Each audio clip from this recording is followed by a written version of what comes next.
Sa dinami-dami ng probinsya sa bansa, ang Batanes ang isa raw sa mga dapat niyong makita. Bakit kanyo? Hayaan niyong kumbinsihin namin kayo. Kung naghahanap ng break mula sa maingay na city life, isa ang Batanes sa dapat isama sa inyong travel bucket list. Sa tatlong isla ng Batanes na Itbayat, Sabtang at Batan, ang Batan ang pinaka-progresibo. Narito kasi ang capital city na Basco, ang sentro ng komersyo ng Batanes. Pero kung gusto nyong magbabad sa kultura ng mga Ivatan, dapat puntahan ang isla ng Sabtang. Dito, tradisyonal pa rin ang paraan ng pamumuhay ng mga lokal. Kapyan kamu Diyos! Yan, good morning! Ito, papunta po kami ng Sabtang, and going to Sabtang, meron silang transportation, bangka, pero sa kanila ang tawag, Falua. Oh, look at that. Para siyang ano, diba? Yung sa Noah's Ark. Pero yung sa kanilang mga bangka dito, walang mga katig. Kasi matindi daw yung mga current nila. So kung may katig, ang tindi ng hampas. So, ewan ko lang, parang good luck pagka mga ganito yung... Siguro kailangan lang talaga yung marunong kang lumangoy. But, nakailan namang punta na ako dito, mga 4 na beses na. Very safe naman yung kanilang bangka.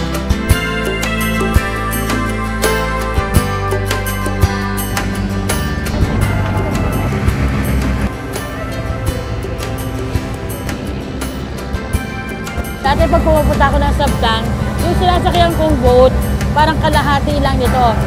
So, ito na yung pinakamalaking boat na nasakyan ko papuntang Sabtang. So, ito siguro yung sign na umuusbong ang turismo dito sa Batanes. Diba? Parang beauty ko. Talagang pousbong na ng pousbong. Ha? Good morning! Ang sarap na. Ay, good morning! 45 minuto hanggang 1 oras ang biyahe mula sa isla ng Batan papuntang Sabtang. Kadalasang maano ng biyahe, kaya dapat uminom ng gamot ang mahihiluhin.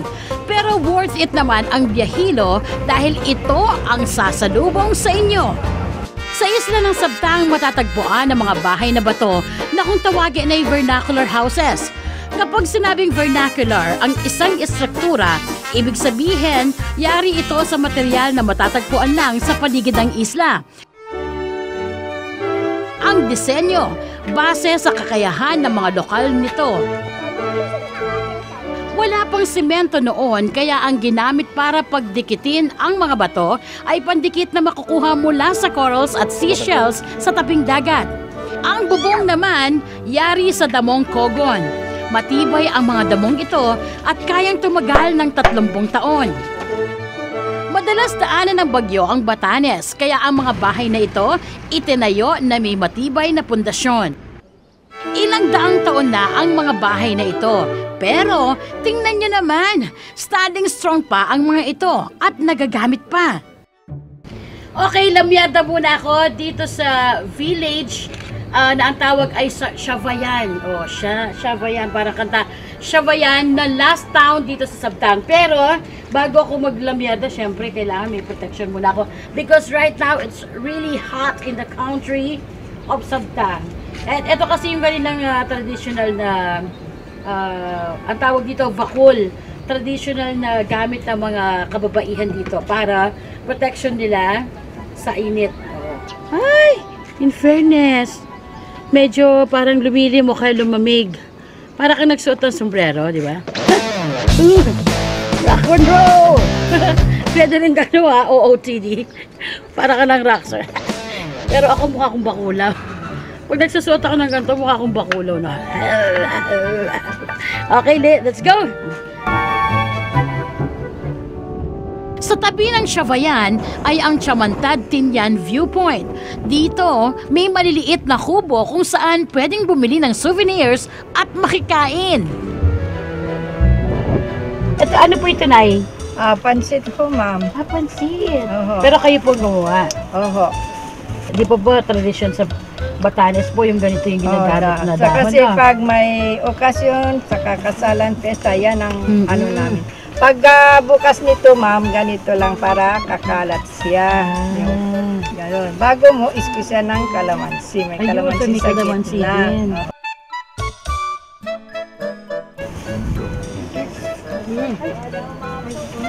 Yung pansit nila, may additional na lasa nito para nagkaroon siya ng flavor. Ano pa po meron kayo po? Ito, yung alak, yung sugar cane wine. Sugar cane wine. Marami ho bang sugar cane dito? O, dito sa Batas, ang daming tubo. Kaya tikman mo siya. O, sige po. Ito muna. Yung lasa niya parang matamis na juice, pero may taste na alak pa din. At saka, Madaling makalasing parang, yan, ma'am. Atos tayo. Niloloko mo naman ako. Ano rin?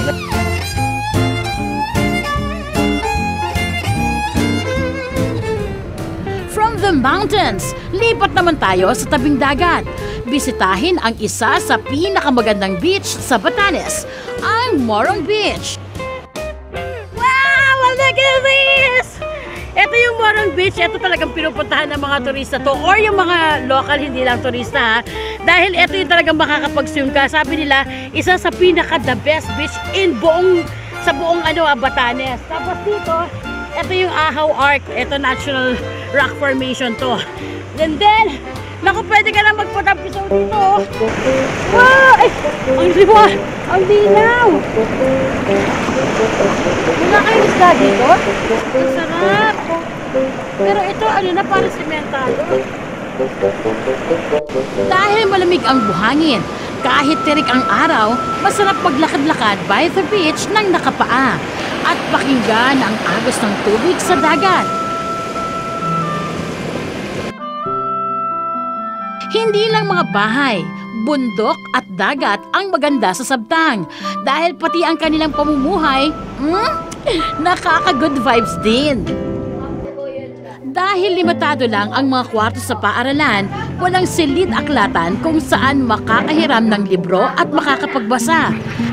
Ganito man ang sitwasyon, nagawan pa rin nila ito ng paraan. Heto ang Little Free Library na produkto ng bayanihan ng mga Ivatan. Ang sabi po nila, hindi lang mga estudyante yung pwedeng magbasa. So kahit na hindi ka estudyante, pwede kang kumuha ng libro, basa-basahin mo, basa-isolin mo. O kaya kunwari, yung mga estudyante na nasarahan na ng library, inilalagay daw nila yung mga books dito para pwede pa nilang basahin.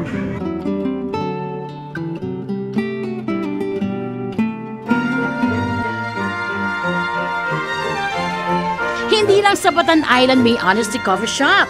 Dahil sa Sabtang, may version din nito, ang Conscience Store. Oh, naku po. This shop is protected by CCTV. See, Core Christian Teachings and Values. Galing. Tulad ng Honesty Coffee Shop sa Batan, pwedeng bumili rito ng pagkain at souvenirs. Ugali kasi ng mga Ivatan ang katapatan, kaya buo ang tiwala nilang walang kukupit sa kanilang mga gamit. Ang nagpapalakad ng tindahan ay ang simbahan ng Sabtang na katabi lang nito. Kasi na-inspire ako before dun sa, di ba mayroong honest store sa kabilang island?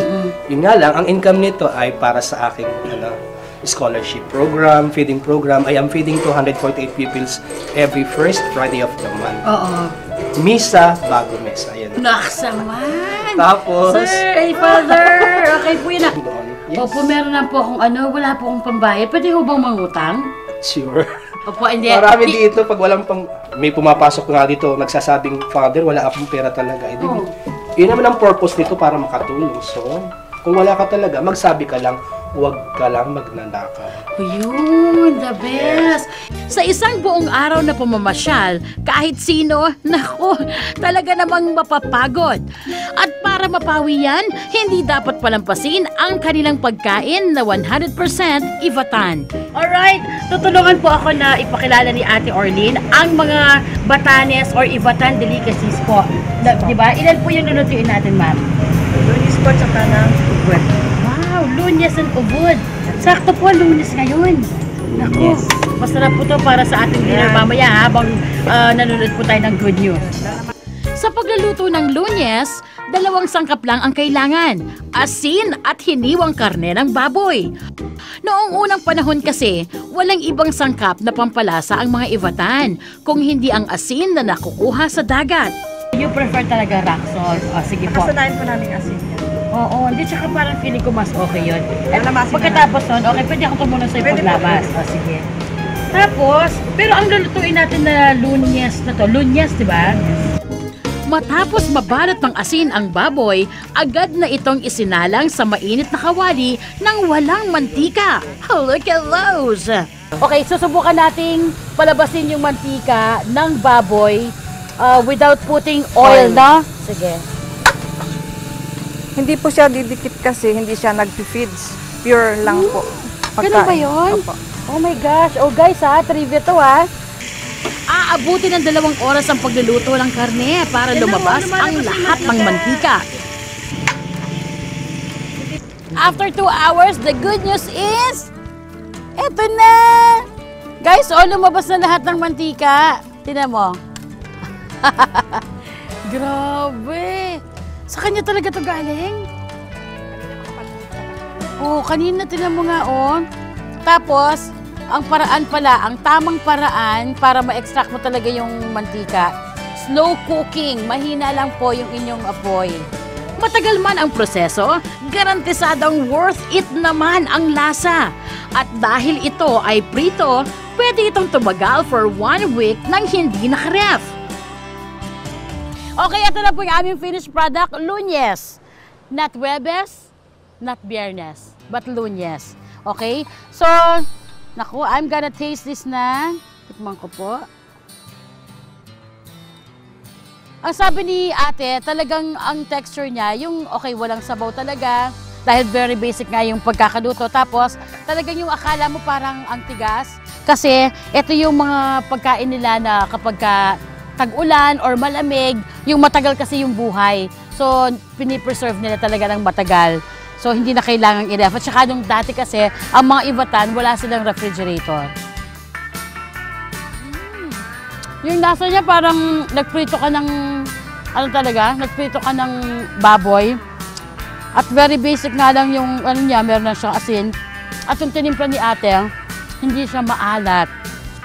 Ang lunyas ng Batanes, may enjoy sa halagang 200 pesos at pwedeng paghatian ng 2 tao.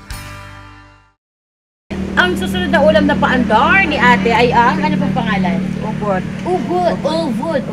Uvod. Hindi ba yun yung uvod ng bamboo shoot? Hindi po, iba po yun. Sige. Saging po yan. Oo. Ito, ano po ito? Ito po yung ubod ng saging, tinagtad po yan. Ibig sabihin yung pinakayang na bark? Opo. Ay, ang galing. Ilalim po. Sa isang bowl, pinaghahalo ang tinadtad na ubod ng saging, bawang, luya, giniling na isda, kinchay, hipon, sibuyas, asin, paminta at itlog. Okay, so namix na ni ate na mabuti. Namix na namin mabuti. Ngayon, ang gagawin natin para kumorma na bilog, bibilugan natin ma'am. Ganyan, pero gaano ba kadami? Ay, gaano kalaki? Depende po sa gusto yung laki. Pwede maliit, pwede po siya maliit. Pero paano yung paraan ng pagbilog? Ganyan, parang iniitsa-itsa. Bakit parang dapat iniitsa-itsa? Para madali siyang Okay guys, kahit anong paraan pala, pwedeng sa ganyan, pwede yung technique ni ate, ganyan Okay, and then, ang laki ng malaki. Nabihan natin. Bilog, bilog, bilugan, masahe, masahe, masahe, masahe, tumbukan, tumbukan. Ito na, our finished product. Guys, ang ganda po ng kulay. Pero siyang Christmas balls. Na? Okay. Pagkatapos ito, ano po na gagawin? Gigisa na po tayo. Okay, okay. Ate, konti. Pagkagisa ng sibuyas at kamatis, buhusan ito ng tubig.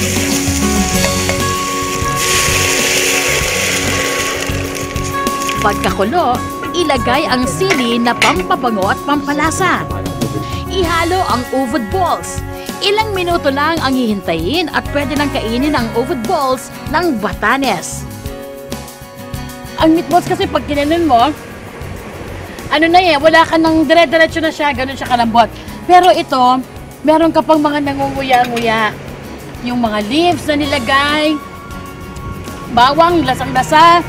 Yung ubod mismo, kasi parang hindi mo naman siya talaga sinobrang luto eh. So, may mga crunchy part pa. I love this! Gusto ko na to, ang sarap. Itong ubod pala na to, madalas nang ihanda kapag birthday, may mga okasyon, kasal. Siguro dahil bidog, iba para siguro lucky or papaswerte. Pero sa akin, I'm always swerte. Akalain mo, makakain ka ng ganito kasarap na pagkain. May pagkalasa siya ng paksiw, siguro dahil din sa luya. Para din siya parang tinola na nilaga. Siguro dahil sa kamatis. Ang oven balls, mabibili rin sa halagang 200 pesos. Ang lunyas at uvod na malinamnam, bagay raw kainin kasabay ng turmeric rice ng Batanes. Subukan ko kung panalo pa rin siya kung may turmeric rice.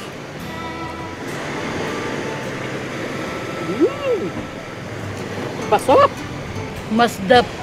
Ibig sabihin po, masarap.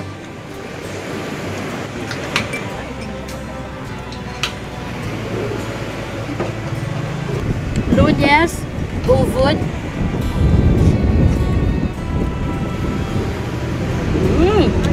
Uvod ng sarap. Masdap. Masdan nyo ako. Uvod ng swerte.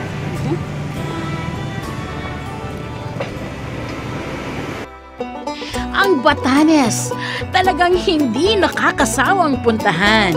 Kahit ilang beses akong bumisita rito, parang first time lagi yung pakiramdam. Kompleto ang experience mula pasyalan hanggang kainan. Isang trip na hindi mo kailanman pagsisisihan. Kapyan Kapanudios. God bless you guys! Diyos mamahes Batanes! Salamat!